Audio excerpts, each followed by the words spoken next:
que foi o motivo da minha saída da empresa que eu trabalhava anteriormente, em que eu era apresentadora de telejornais de rede nacional. O motivo foi que eu sofri assédio sexual do meu diretor por quase um ano. E no final eu sofri retaliações, porque obviamente que eu não cedi, né? E aí até que eu não aguentava mais, eu decidi fazer a denúncia no RH da empresa.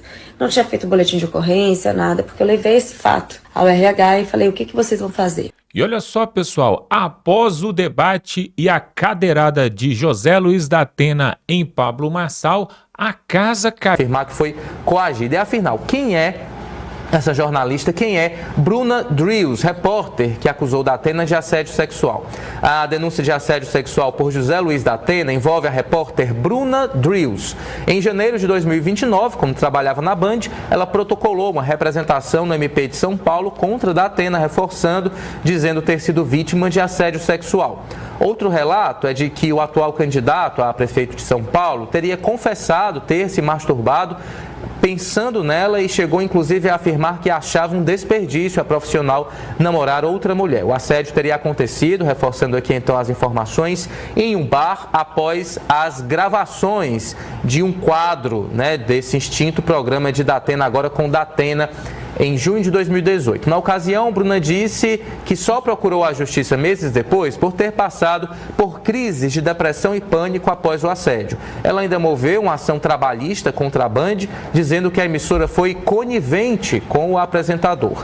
9 meses após a denúncia, repetido então o que a gente já disse, Bruna pediu desculpas e inocentou o apresentador. Ela registrou uma retratação em um cartório em que dizia que não foi induzida a fazê-lo, abre aspas. A situação se inverteu e acabei processada por calúnia e difamação, mas não tinha condições psicológicas e financeiras para encarar mais essa briga. Fui induzida a fazer um acordo. Ele está numa campanha de win-win. Se ele perder, ele ganha. Se ele ganhar, ele ganha ainda mais.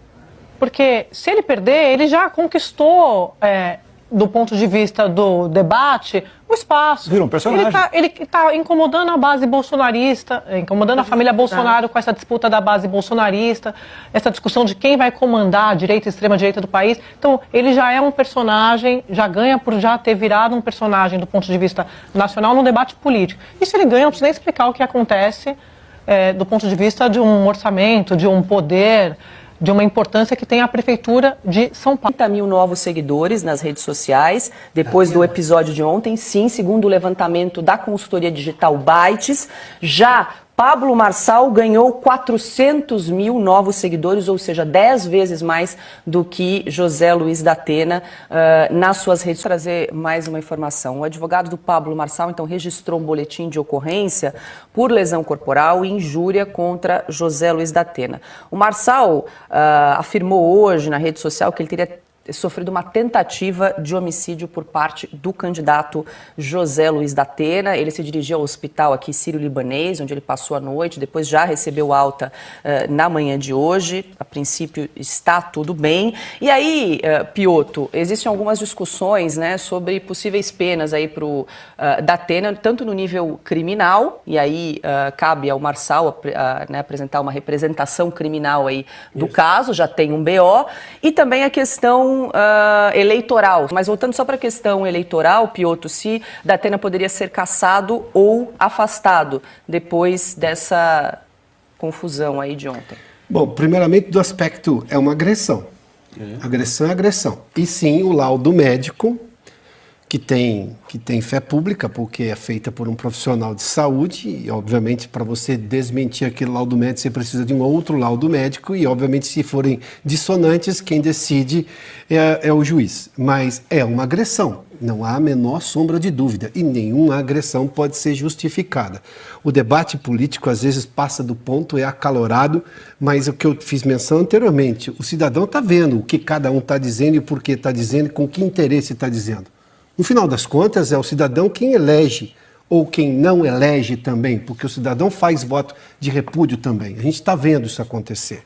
Mas, do ponto de vista de agressão, é uma agressão. Agora, a questão eleitoral, a gente precisa levar em conta, porque a legislação eleitoral é um negócio muito maleável por várias vezes, a gente já viu isso. Agora está até pior, porque há entendimentos que para um lado vale, para outro não vale. A gente viu isso na eleição presidencial e partindo do TSE, do Tribunal Superior Eleitoral, da mais alta corte eleitoral.